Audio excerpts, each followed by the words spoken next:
Di kedalaman 12.500 kaki, 3.800 meter di bawah permukaan, lampu drone memotong kerucut sempit menembus kegelapan absolut. Endapan melayang seperti salju melewati sinar cahaya. Lalu interior muncul dari ketiadaan. Siluet besi tempat tangga megah pernah menjulang ke atas. Kain tersuspensi dalam arus seolah seseorang baru saja melepaskannya. Dan di sana, setengah terkubur dalam sedimen, boneka porselen anak-anak menatap ke kegelapan dengan mata yang dilukis. Ini bukan eksplorasi, ini adalah pelanggaran batas. Untuk pertama kalinya, sebuah drone bawah laut canggih telah menyelinap masuk ke dalam bangkai Titanic, merekam rekaman yang begitu intim, begitu menghantui, hingga membuat para penjelajah berpengalaman terdiam. Tapi saat kamera mendorong lebih dalam ke ruangan-ruangan yang tidak pernah dilihat siapapun selama lebih dari 1 abad, sebuah pertanyaan muncul bersama sedimen. Apakah kita menghormati sebuah kuburan atau melanggar batas demi pengetahuan? BAB 1. Turun ke dalam kegelapan. Penyelaman dimulai dalam keheningan. Drone terpisah dari rangka penyebarannya dan lampu-lampu menyala, mengukir geometri dari kekacauan. Di kedalaman ini, tekanan menekan sekitar 380 atmosfer, cukup untuk menghancurkan tulang, meruntuhkan paru-paru, mengubah baja menjadi kertas timah yang remuk. Airnya hampir membeku. Tidak ada cahaya yang menembus dari atas. Drone bergerak maju, pendorong bersenandung samar, dan bangkai kapal terwujud seperti sesuatu yang dipanggil daripada ditemukan. Robekan lambung muncul pertama, luka bergerigi di mana logam terkelupas seperti kulit. Drone menyelinap melewatinya, sinar LED menyapu melintasi balok-balok bengkok dan pelat yang jatuh. Di dalam, koridor-koridor menyempit. Dinding condong ke dalam, melengkung oleh tekanan dan pembusukan selama 1 abad. Disinilah klaustrofobia dimulai. Drone ini kecil, sangat mudah bermanuver, dibangun khusus untuk ruang-ruang seperti ini. Tapi, meski begitu, setiap belokan terasa seperti memasukkan benang ke jarum dalam kegelapan. Satu tabrakan bisa merusak bangkai kapal. Satu sudut yang salah bisa menyangkut tali penambat. Pilot yang mengawasi dari stasiun kontrol bermil-mil di atas permukaan memperlambat napasnya saat alarm kedekatan berkedip kuning. Dia menggerakkan joystick ke kiri dengan hati-hati. Drone meluncur melewati kusen pintu yang melengkung menjadi oval, tepi logam tajam seperti pisau. BAB 2. Apa yang bertahan 1 abad? Apa yang bertahan dari 1 abad kegelapan? Lebih dari yang diharapkan siapapun, air dingin dan ketiadaan oksigen telah melestarikan bahan organik yang seharusnya sudah membusuk puluhan tahun lalu. Furnitur kayu tergeletak terbalik tapi masih bisa dikenali. Potongan-potongan pakaian menggantung di kursi, pudar tapi utuh. Sebuah koper kulit bersandar di lorong, gesper kuningannya masih tertutup. Di satu ruangan, kamera drone menangkap kain yang menggantung dari apa yang mungkin adalah batang. Tirai, ia melayang dalam arus, lambat dan menghantui, seolah ruangan baru saja menghembuskan napas. Area tangga utama muncul berikutnya, dan bahkan dalam reruntuhan, ia tetap memukau. Struktur megah yang pernah mendefinisikan kemewahan kelas 1 sebagian besar sudah hilang. Kayu dikonsumsi oleh waktu dan mikroba, tapi pagar besi tetap ada. Garis-garis kerangka menelusuri naik turunnya anak tangga yang sudah tidak ada lagi. Hiasan logam dekoratif masih menempel di dinding, pola-pola rumit yang kusam oleh karat, tapi tidak salah lagi. Lampu drone menyapu ke atas, dan untuk sesaat kamu hampir bisa melihat seperti apa dulu. Mewah, ambisius, memukau. Lalu cahaya bergeser, dan itu hanya besi dan kegelapan lagi. Keheningan, endapan, tangga yang sudah tidak ada lagi. BAB 3. Ruangan-ruangan yang tidak pernah dilihat. Siapapun drone mendorong lebih dalam ke ruangan-ruangan yang tidak pernah dijangkau ekspedisi sebelumnya. Ruang-ruang ini telah terkunci dalam kegelapan sejak kapal tenggelam pada tahun 1912. Beberapa masih mengejutkan utuh. Dinding masih berdiri, pintu-pintu masih bisa dikenali. Yang lain telah runtuh sepenuhnya menjadi tumpukan puing yang harus drone navigasi dengan hati-hati.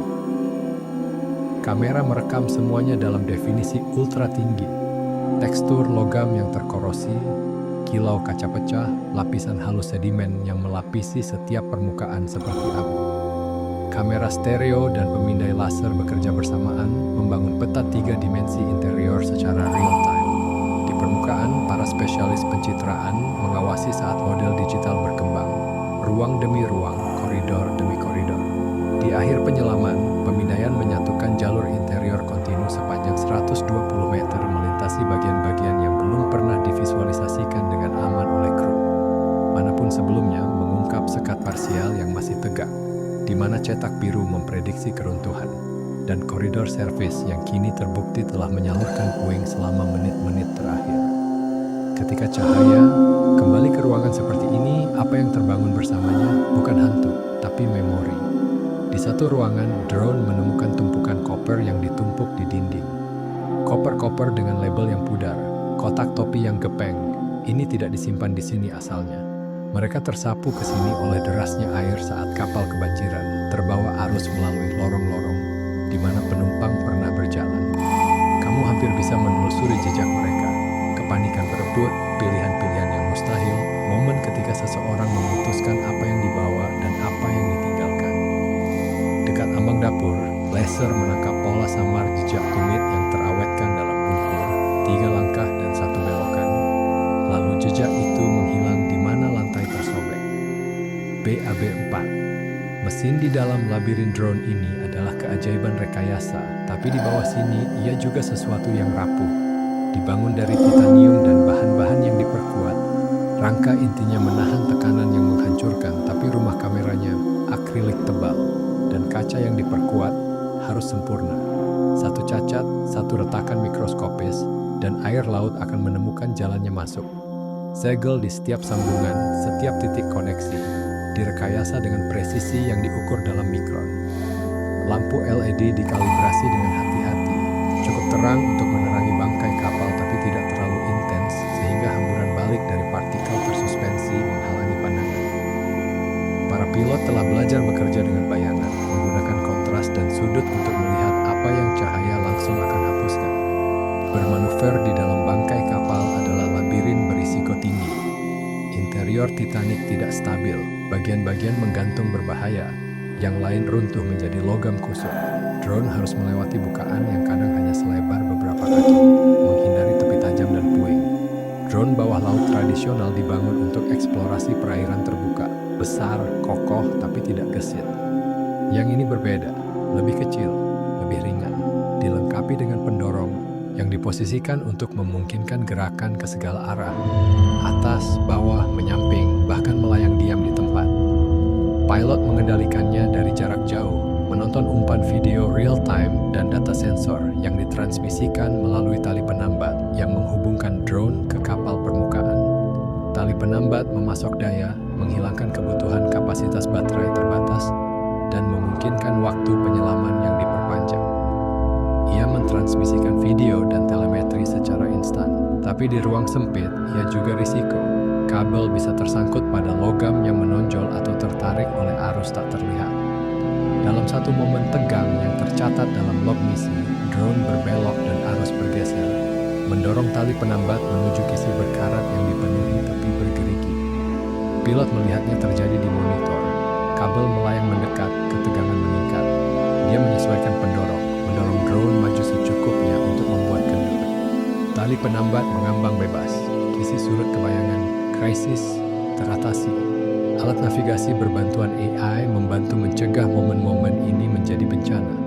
Sensor kedekatan mendeteksi dinding dan rintangan, secara otomatis menstabilkan drone jika melayang terlalu dekat. AI tidak menggantikan penilaian pilot, ia meningkatkannya, bertindak seperti satu set refleks tambahan di lingkungan, di mana waktu reaksi manusia tidak cukup cepat. Kolaborasi antara intuisi manusia dan presisi mesin inilah yang membuat eksplorasi interior mungkin sama sekali. BAB-5, bentuk di dalam bayangan. Lalu kamera menangkap sesuatu yang menghentikan semua orang. Di sebuah ruangan jauh di dalam bangkai kapal, sebagian terhalang oleh puing, ada sebuah bentuk seukuran manusia, berkonfigurasi manusia. Bisa jadi sisa-sisa jasad, bisa jadi kumpulan material yang tersusun secara kebetulan menjadi bentuk yang hanya terlihat seperti tubuh. Resolusinya tidak cukup tinggi untuk memastikan, dan tim membuat pilihan yang disengaja untuk tidak menyelidiki lebih lanjut. Disinilah eksplorasi bersentuhan dengan sesuatu yang sama sekali berbeda. BAB-6, kuburan, bukan sekadar bangkai kapal Titanic, bukan sekadar bangkai kapal. Ini adalah kuburan. Lebih dari 1.500 orang kehilangan nyawa ketika kapal tenggelam pada 14 April 1912. Banyak dari mereka masih di sini. Tubuh mereka telah lama diklaim oleh lautan, tapi kehadiran mereka tak terbantahkan. Setiap ruangan, setiap koridor, setiap barang milik yang tercecer adalah pengingat kehidupan yang terputus. Tim di balik misi drone memahami ini sejak awal. Sebelum penyelaman pertama, mereka menghabiskan berjam-jam memperdebatkan etika. Seberapa banyak yang harus mereka ganggu, apa yang harus dibagikan ke publik, bagaimana menyeimbangkan nilai ilmiah dokumentasi dengan beban moral mengganggu kuburan massal. Keputusan tentang bentuk ambigu mirip manusia itu sangat menyiksa. Beberapa berargumen bahwa gambar seperti itu, jika ditangani dengan hormat, mengingatkan dunia akan biaya manusia di balik sejarah, bahwa mereka mencegah Titanic menjadi sekadar tontonan. Yang lain merasa bahwa menunjukkan rekaman seperti itu tidak peduli seberapa hati-hati di bingkai, melewati batas ke eksploitasi. Pada akhirnya, mereka memilih pengekangan. Hanya gambar diam terpilih yang dirilis, disertai konteks yang menekankan rasa hormat dan peringatan. Mereka mengarsipkan urutan lengkap di bawah akses terbatas, mencatat koordinatnya untuk pemantauan di masa depan, dan mengeluarkan satu kalimat dalam rilis. Kami mendokumentasikan, kami tidak mengganggu. Tidak ada sensasionalisme, tidak ada spekulasi, hanya pengakuan bahwa tempat ini menyimpan lebih dari logam dan kayu. Ketegangan ini antara penemuan dan intrusi mendefinisikan setiap ekspedisi Titanic. Bangkai kapal terletak di perairan internasional yang memperumit pertanyaan tentang kepemilikan dan otoritas. Siapa yang memutuskan apa yang pantas untuk dijelajahi? Artefak apa, jika ada, yang harus diambil? Bagaimana kita menghormati memori mereka yang meninggal sambil juga memajukan pemahaman kita tentang bencana? Ini bukan pertanyaan filosofis abstrak. Mereka membentuk setiap rencana penyelaman, setiap sudut kamera, setiap frame rekaman yang dirilis ke publik. Bagi keluarga korban dan penyintas, bangkai kapal ini sangat personal. Melihat rekaman interior kapal, barang-barang pribadi yang masih tercecer di tempat mereka jatuh, bisa menjadi koneksi ke leluhur yang hilang sekaligus pengingat menyakitkan akan duka yang membentang lintas generasi. Seorang cucu perempuan dari seorang pelayan menulis kepada tim, melihat dunianya menyakitkan dan entah bagaimana membantu. Balasan lain hanya berbunyi, tolong biarkan mereka tenang. Kedua kebenaran bisa hidup di sini. Beberapa keturunan mendukung eksplorasi sebagai bentuk peringatan. Yang lain merasa sangat tidak nyaman melihat intrusi apapun sebagai tidak hormat. Tidak ada konsensus dan mungkin memang tidak seharusnya ada. Titanic menyimpan makna berbeda bagi orang yang berbeda, dan menavigasi makna-makna itu membutuhkan kerendahan hati. BAB7, apa yang diungkapkan data. Namun rekaman ini juga menawarkan sesuatu yang tak ternilai, pengetahuan. Peta 3 dimensi yang dihasilkan oleh sensor drone memungkinkan peneliti berjalan secara virtual melalui bangkai kapal, memeriksa area yang terlalu rapuh atau berbahaya untuk akses fisik. Model-model ini mengungkap detail struktural yang menantang asumsi lama. Ruangan yang dianggap hancur total menunjukkan integritas parsial. Bagian yang diharapkan utuh telah runtuh. Kapal terbelah selama tenggelam dengan cara yang lebih kompleks dari yang disarankan teori sebelumnya. Satu simulasi yang diperbarui dengan geometri internal baru mengurangi garis waktu antara banjir awal dan kegagalan struktural di dek E beberapa menit.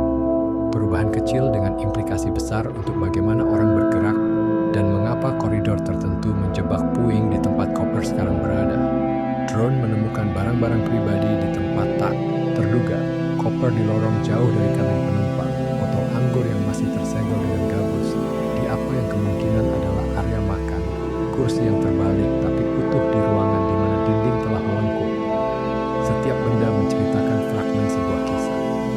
Koper yang dibawa seseorang yang melarikan diri, botol yang ditinggalkan dalam kekacauan, kursi tempat seseorang duduk tidak sadar bahwa dalam hitungan jam segalanya akan hilang. Ini bukan sekadar artefak, mereka adalah gema.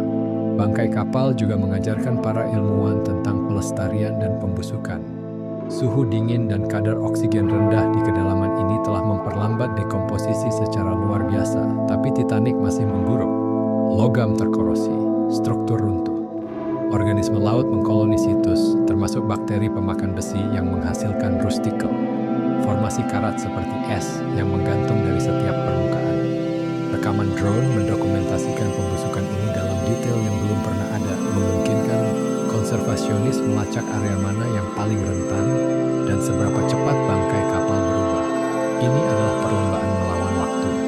Dalam beberapa dekade, banyak bagian kapal mungkin tidak bisa dikenali lagi. BAB-8. Etika eksplorasi urgensi ini memicu perdebatan tentang seberapa agresif seharusnya eksplorasi. Beberapa ahli berargumen bahwa karena bangkai kapal terdisintegrasi secara alami, ada keharusan moral untuk mendokumentasikan semuanya sekarang, sebelum hilang selamanya. Yang lain memperingatkan bahwa eksplorasi itu sendiri, kehadiran fisik drone, gangguan sedimen, risiko tabrakan tidak disengaja, mungkin mempercepat pembusukan yang justru kita coba pelajari. Ini adalah paradoks. Semakin kita mencoba melestarikan Titanic melalui dokumentasi, semakin kita berisiko berkontribusi pada kehancurannya. Kemampuan drone untuk mengakses ruang interior tanpa kontak manusia langsung mewakili terobosan dalam keseimbangan ini. Tidak seperti kapal selam yang membawa orang yang besar dan berisiko menyebabkan kerusakan. ROV kecil bisa menyelinap melalui bukaan sempit dan mundur dengan cepat jika struktur bergeser. Tidak seperti kendaraan bawah air otonom yang beroperasi secara independen, drone tertambat memungkinkan penilaian manusia real time, sehingga pilot bisa membuat keputusan etis dan praktis dengan cepat. Ini bukan solusi sempurna, tidak ada eksplorasi yang benar-benar non-invasif, tapi ini adalah kompromi terbaik yang tersedia saat ini. Rekaman ini telah menyalakan kembali ketertarikan publik terhadap Titanic, tapi juga memperdalam percakapan. Ini bukan hanya tentang apa yang terjadi pada tahun 1912. Ini tentang bagaimana kita di masa kini memilih untuk berinteraksi dengan situs-situs tragedi. Bagaimana kita menceritakan kisah yang mendidik tanpa sensasionalisasi. Bagaimana kita menghormati yang meninggal sambil mengejar pengetahuan. Perjalanan drone ke dalam bangkai kapal memaksa kita menghadapi pertanyaan-pertanyaan ini secara langsung dengan cara yang survei eksternal tidak pernah bisa. Di suatu tempat dalam arsip ruang kontrol, ada klip yang tidak masuk rilis publik. Ia menunjukkan sebuah kabin, dinding masih sebagian besar utuh, sedimen menutupi lantai dalam lapisan halus. Di pojok, nyaris terlihat adalah apa yang tampak seperti mainan anak, kuda kayu kecil, aus halus oleh waktu. Spesialis pencitraan yang pertama melihatnya di umpan langsung menandai cap waktu, lalu duduk diam sejenak sebelum berpindah ke frame berikutnya. Jeda itu momen pengenalan bahwa di balik setiap artefak ada seseorang, sebuah kisah, sebuah kehidupan. Itulah dimensi manusia yang diungkapkan teknologi ini. Bukan melalui tontonan, tapi melalui keheningan. Penutup, pertanyaan yang tersisa Titanic berbaring dalam kegelapan di kedalaman 12.500 kaki, perlahan kembali ke lautan yang merebutnya. Lampu drone menyapu ruangan-ruangan yang membeku dalam waktu, menerangi apa yang satu abad tekanan dan dingin telah lestarikan sekaligus hapus. Bangkai kapal ditemukan pada tahun 1985 oleh ahli oseanografi Robert Ballard, dan sejak itu setiap ekspedisi telah mengupas lapisan lain dari kisah ini. Rekaman terbaru ini luar biasa, lompatan maju dalam dokumentasi, analisis struktural, dan ilmu pelestarian. Tapi ini juga cermin, memantulkan kembali hubungan kita sendiri dengan sejarah, memori, dan kehilangan. Cahaya memudar. Model tersimpan, hanya dingin yang tersisa. Bagaimana kita terus belajar dari kedalaman tanpa mengambil lebih dari yang menjadi hak kita?